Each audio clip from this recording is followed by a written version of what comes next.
Alright, Ben, I'm going to try to help you out here.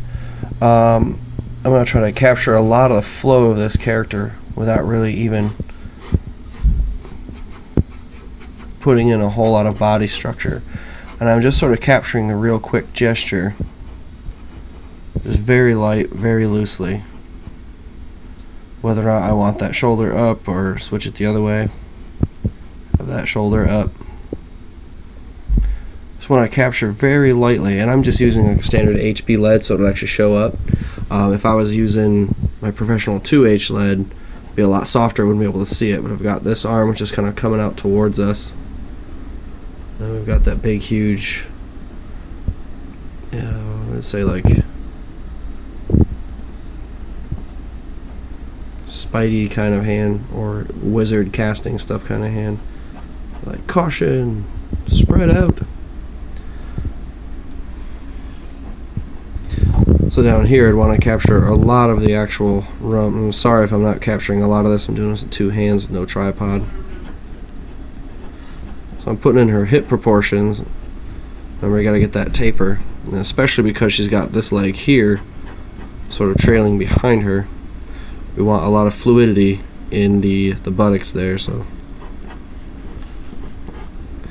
but the way I'm throwing in this gesture here, I'm going with the curvature of the bones as well as the curvature of the muscle, and that's what gives a lot of that fluidity and sort of fire dancer look to very strong warrior type women.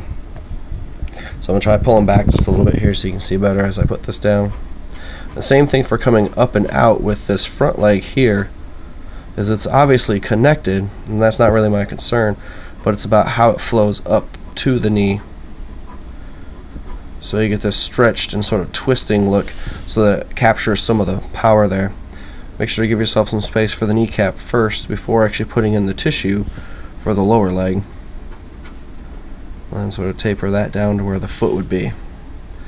And then whether or not that foot is flat-footed or whether or not she's up on the ball of her foot, that's up to you. But especially with this trailing foot behind, I want to keep a lot of that flow going. Let me do it right down here, so that your leg kind of tapers down, and you get like that garden spade shape, as though she's just barely balancing on her foot right there.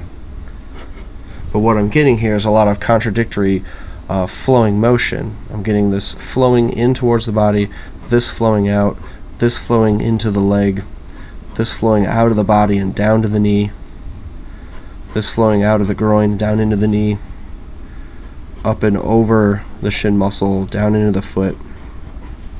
And I'm staying very loose and very sketchy right now, but this is to get the basic form, and then as she's got a bit of that hero arch to her posture, she'll have the other hand hidden behind, maybe a little hint of the elbow there.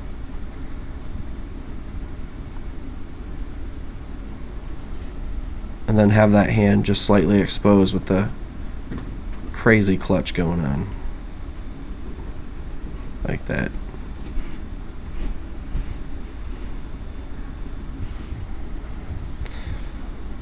So then if you can get a lot of that energy, if you can get a lot of that flowing, then you can come in, you can start spending your time deciding which lines are permanent, coming in, erasing some of the lines you don't want, all the construction stuff, just finishing it up.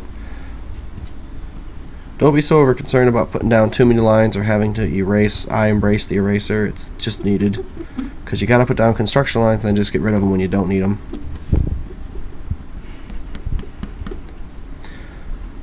So that's all. I just throw down the gestures very loose, very fast to capture that energy, because she has a very low center of gravity. Her hip box is almost as low as the actual knee she's putting all her weight on, while the rest of her weight is transferring into this knee and then into this foot and then down into her toe, where she has this very poignant load-bearing toe hold on the ground. If this thing got hit with a bullet, her whole body would fall over. But that's really the power of this stomping that's going on if she's planting down flat foot. So then from here, I could really work with the head however I want to. I could start tucking it in like I'm animating, tuck it in behind the hand for maybe how much of that just one exposed eye look you might want to go for behind her arm that's outstretched. Or maybe go back with the original, maybe back here, and sort of work her eyes into that. And that's, of course, if I want to do that downturn look. I could also do the upturn and get that underneath look going on. So forget those right there. I'll just erase them. So in case you want to do that slightly upturn look, you see the cheeks over the eyes first. Then you get the underside of the nose and then the mouth there, like ah.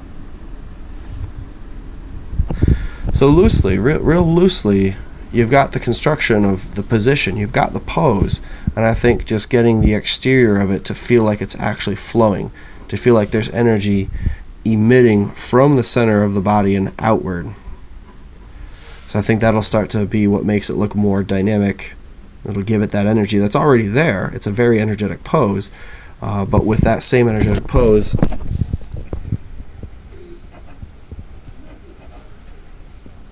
if I just went in and dropped a torso, a hip box,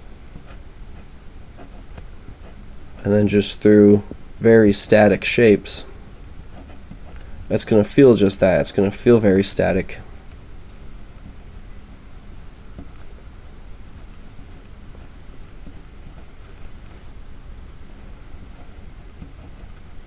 And so that's going to be the difference, is taking it from this right here, which would be like one of those wooden drawing dial mannequin things, and actually giving it a very organic feel, so you actually have this flowing of energy, this flowing of lines going from one thing to the other and up and out, especially out here through the bigger arm part, down into the thumb. I mean, the same way there's all this energy emitting from that very outward spiraled fingers, it's that same amount of energy you should capture with the rest of the pose too. So just a little primer on that pose there. If that helps you out, let me know. I'm glad to do these videos anytime.